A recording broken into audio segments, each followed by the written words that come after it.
संयोजक श्री गुरुवंदन छात्र अभिनंदन कार्यक्रमના ટ્રસ્ટી શ્રી રમણીકુમાર ભાઈજીને વિનંતી કરું કે તેઓ આજના કાર્યક્રમ વિશે આપણને વિસ્તૃત માહિતી આપે. Good morning to all of you. Bharat વિકાસ પરિષદ દિશા મુખ્ય શાખા દ્વારા આયોજિત આજના ગુરુવંદન છાત્ર અભિનંદન કાર્યક્રમમાં ઉપસ્થિત આ શાળાના નિયામક શ્રી નટુભાઈ તેમજ શાળાના પ્રિન્સિપાલ અને અમારા પૂર્વ શિષ્ય આનંદ છે આપણે કે અમારા શિષ્ય અહીંયા આચાર્ય તરીકે છે એવા શ્રી દશરથભાઈ, આ શાળાના શિક્ષક ભાઈ બહેનો, અમારા ભારત વિકાસ પરિષદના પ્રમુખશ્રી, ટ્રસ્ટીશ્રીઓ અને સર્વે પરિષદના સભ્યશ્રીઓ, વાલા વિદ્યાર્થી ભાઈઓ અને બહેનો, સાહેબે અમારી સંસ્થા શું કાર્ય કરી રહી છે એના વિશે તમને વિગતે સમજ આપી છે. આ સંસ્થા સતત સમાજમાં સંસ્કારલક્ષી સામાજિક પ્રવૃત્તિઓ આ કાર્ય કરે છે. એમાં એક કાર્યક્રમ છે ગુરુવંદન છાત્ર અભિનંદન. વિશ્રાતી જતી સંસ્કૃતિની અંદર આજે ક્યાંક ગુરુ પરંપરા વિસરાઈ ગઈ છે અને વિદ્યાર્થીઓ ક્યાંક સાચા ગુરુની બતાવેલા માર્ગે નથી ચાલતા, ક્યાંક નવા નવા પ્રશ્નો ઉભા થતા હોય છે. તો આ એક કાર્યક્રમ દ્વારા વિદ્યાર્થીઓમાં ગુરુ પ્રત્યેનો ભાવ જાગે, સાથે સાથે ગુરુ પણ પોતાની જવાબદારી શું છે એ પણ સમજતા થાય અને અમલ કરતા થાય. એ હેતુ સાથે આ એક કાર્યક્રમ અહીંયા અમે લઈને આવીએ છીએ. એક શિષ્ય એકવાર ગુરુને પૂછ્યું કે ગુરુજી, કેટલાક લોકો એમ કહે છે કે આ જીવન એક સંઘર્ષ છે, જ્યારે ક્યાંક કોઈ એમ કહે છે કે જીવન એક ઉત્સવ છે, તો ખરેખર જીવન શું છે? ત્યારે એવી વાત કરી કે જેમને સાચા ગુરુ મળ્યા નથી એના માટે આ જીવન એક સંઘર્ષ છે, અને જેને સાચા ગુરુ મળ્યા છે અને જે સાચી દિશા બતાવી છે એ દિશામાં જે ચાલે છે એના માટે આ જીવન એક ઉત્સવ છે. એટલે ગુરુ પૂર્ણિમા એ કઈ આજકાલનો તહેવાર નથી આપણો. આપણી સંસ્કૃતિમાં વર્ષોથી આ પરંપરા ચાલી આવી છે. આપણા મહર્ષિ વેદવ્યાસજી કે જે મહાભારત ગ્રંથના રચયિતા છે, જ્યારે એમના જન્મતિથિની ઉજવણીની વાત આવી ત્યારે એમનું જ સૂચન કે ગુરુ પૂર્ણિમાના દિવસે જે વ્યાસ પૂર્ણિમા તરીકે પણ ઓળખાય છે અને ગુરુઓનું પૂજન થાય અને ગુરુ પરંપરા જળવાઈ રહે, જેનો તહેવાર આવતીકાલે છે આપણો અષાઢ સુદ પૂનમ. એની આજુબાજુ આ કાર્યક્રમ સંસ્થા દ્વારા થતો હોય છે. તો આ ગુરુ પરંપરા એ કઈ આજકાલની પરંપરા નથી, વર્ષોથી ચાલી આવતી આપણી પરંપરા છે. ભગવાન રામ ત્રેતા યુગમાં રહી ગયા. એમના ગુરુ મહર્ષિ વશિષ્ઠ અને વિશ્વામિત્ર, તે આપણે ભગવાન રામે એમની પાસેથી શિક્ષણ, સંસ્કાર અને ઘડતર થયું. ભગવાન કૃષ્ણ દ્વાપર યુગની અંદર રહી ગયા. શાંતિપની ઋષિના આશ્રમમાં ભગવાન કૃષ્ણ અને સુદામા આપણે કહીએ છીએ એમ અભ્યાસ કરતા, અને ગુરુકુળ પરંપરા એ વખતે ચાલી આવતી હતી. અને આજે ગુરુકુળ પરંપરાની અંદર ક્યાંક થોડું પરિવર્તન આવ્યું છે. આપણી શાળાઓ નિવાસે શાળાઓ રહી નથી મોટે ભાગે, પરંતુ શિક્ષણનો જે ધ્યેય છે એ જમાનામાં જે હતો એ આજે પણ એનો જ છે કે વ્યક્તિનું ઘડતર થાય ઉચ્ચ નૈતિક મૂલ્યો સાથે. એ વ્યક્તિ સમાજની અંદર પોતે જ્યારે શાળાકીય અભ્યાસ પૂર્ણ કરીને આવે ત્યારે એ મૂલ્યો સાથે સમાજમાં એનું યોગદાન રહે. આધુનિક યુગમાં પણ એવા ઘણા આપણા સ્વામી વિવેકાનંદ કે જેમને ગુરુને શોધવા માટે પણ એમણે જ્યારે રામકૃષ્ણ પરમહંસ મળ્યા ત્યારે એમને અહેસાસ થયો કે હવે મને યોગ્ય ગુરુ મળ્યા છે. આપણે આગળ જે સન્માન કર્યું ગાંધીજીની આત્મકથા, સત્યના પ્રયોગો, સંક્ષિપ્ત આત્મકથા છે. ગાંધીજીના પણ બે ગુરુ હતા. એમના આધ્યાત્મિક શ્રીમદ રાજચંદ્ર અને રાજકીય ગુરુ ગોપાલ કૃષ્ણ ગોખલે હતા. શિવાજી મહારાજ તેમના ગુરુ ખ્યાલ છે નામ જોઈને બાળકોને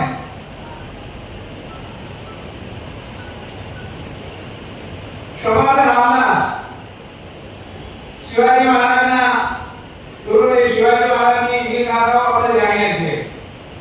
એટલે જ્યારે સાચા ગુરુ મળે ને એમને બતાવેલા માર્ગે વિદ્યાર્થી ચાલે ત્યારે એ શિષ્ય એમનો ગુરુએ જે નક્કી કરેલું છે એવા પ્રકારનો વ્યક્તિનું નિર્માણ થતું હોય છે. આજે ક્યાંક શેરડી શિકાવટ ઢાપા સુધી એવી વાત થતી હોય છે. બાળકોના મનમાં એવું છે કે માત્ર પરીક્ષાની અંદર માર્ક લાવવા અને મેરિટમાં નંબર મેળવી અને એના પૂરતું શિક્ષણ લેવું એવું નથી. ત્યાં સુધી સર્વાંગી વિકાસ ન થાય. શિક્ષણ એ માત્ર એકલું મેરિટ નથી. આજે વિદ્યાર્થીએ પોતાના ગુરુ દ્વારા એક એવો ભાવ પ્રગટ હોવો જોઈએ, ગુરુમાં પણ એવો ભાવ હોવો જોઈએ કે અમારો જે સંબંધ છે ગુરુ શિષ્યનો એ આદિ અનાદિની અંદર જે પ્રકારે ગુરુ શિષ્યની પરંપરા તે પ્રકારે જળવાઈ રહેવો જોઈએ. ગુરુએ પણ એના માટે સર્જક હોવું પડશે. કારણ કે ગુરુએ માત્ર એટલું માહિતીલક્ષી જ્ઞાન આપવા માટે નથી.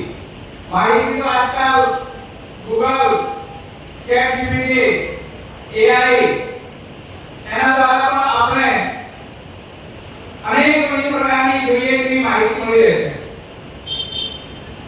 માહિતીની સાથે સંસ્કારલક્ષી શિક્ષણ અને એ સંસ્કાર બાળકની અંદર રોપવાનું કામ એ શિક્ષકે પોતાના આચરણ દ્વારા કરવાનું છે. શિક્ષક એટલે શીખ, ક્ષમા અને કલાનો ત્રિવેણી સંગમ. આ ત્રણેય વસ્તુ એનામાં હોવી જોઈએ ત્યારે એ શિક્ષક તરીકે સાર્થક બને છે. જીવનમાં સફળતા કરતા સાર્થકતા મહત્વની છે.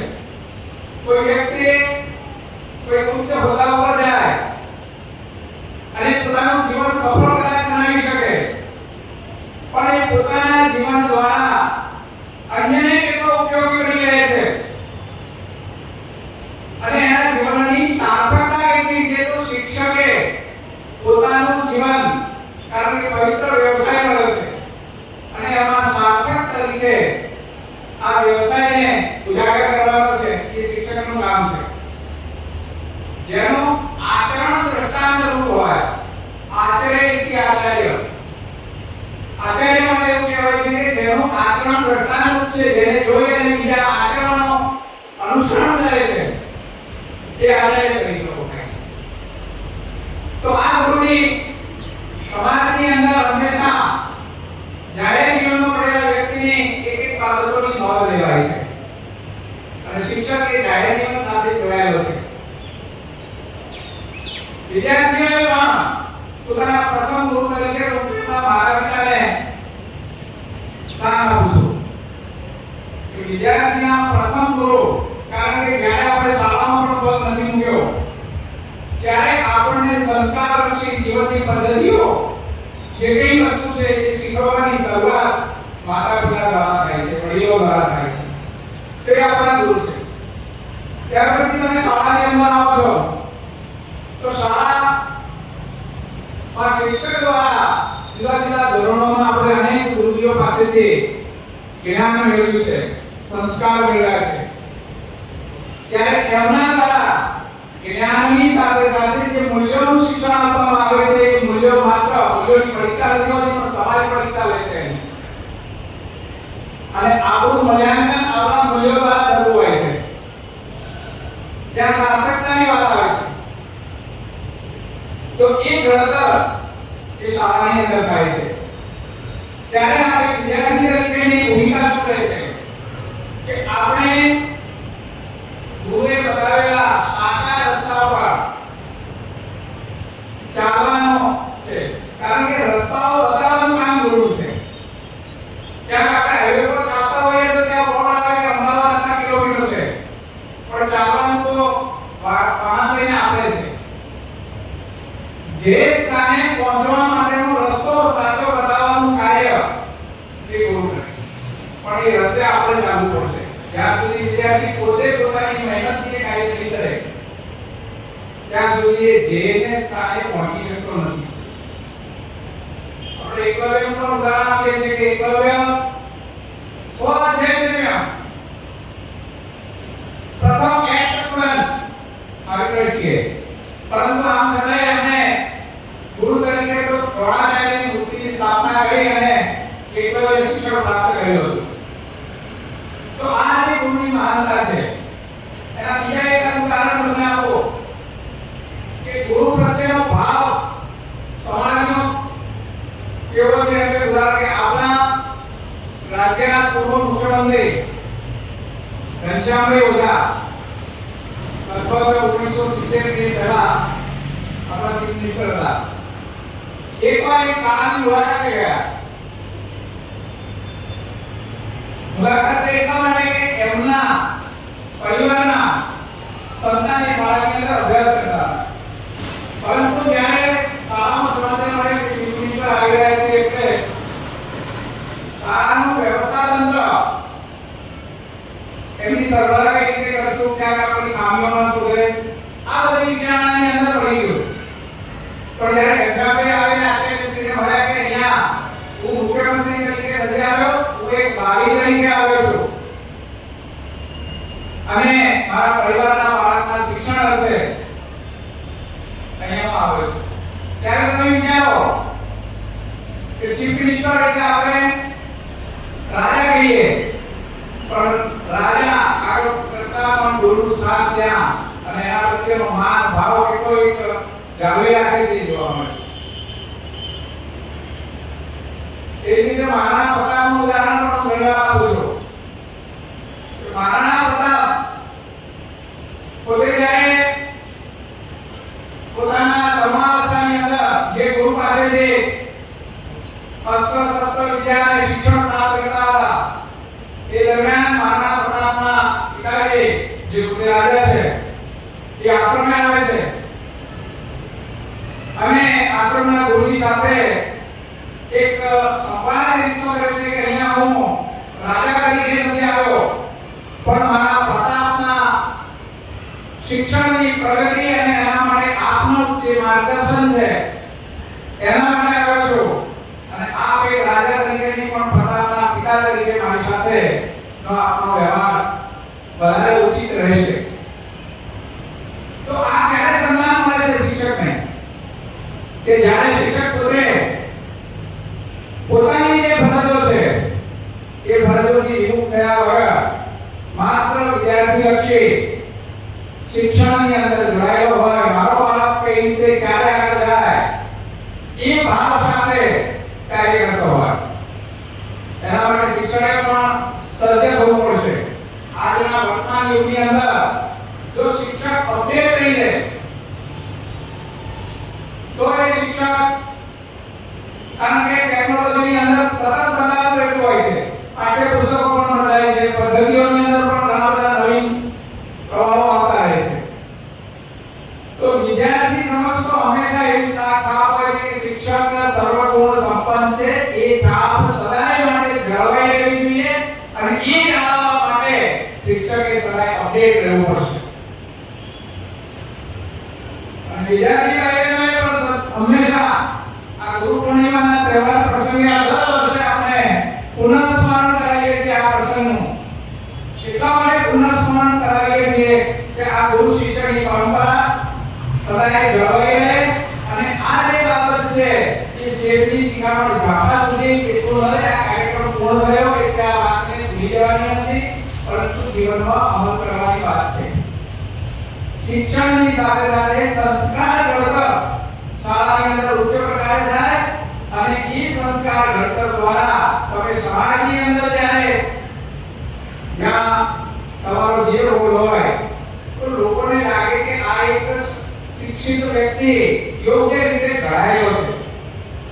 તો આ ગુરુ પૂર્ણિમાના તહેવાર નિમિત્તે વધારે સમય ન લેતા મારી વાણીને હું અહીંયા વિરામ આપું છું. આ શાળાએ પણ આજનો આ કાર્યક્રમ કરવા માટે જે અમને સમય આપ્યો છે એ બદલ ગુરુવંદન છાત્ર અભિનંદન કાર્યક્રમના સંયોજક તરીકે અને અમારી શાખા વતી પણ એમનો હું આભાર માનું છું. અસ્તુ. જય હિન્દ, જય ભારત.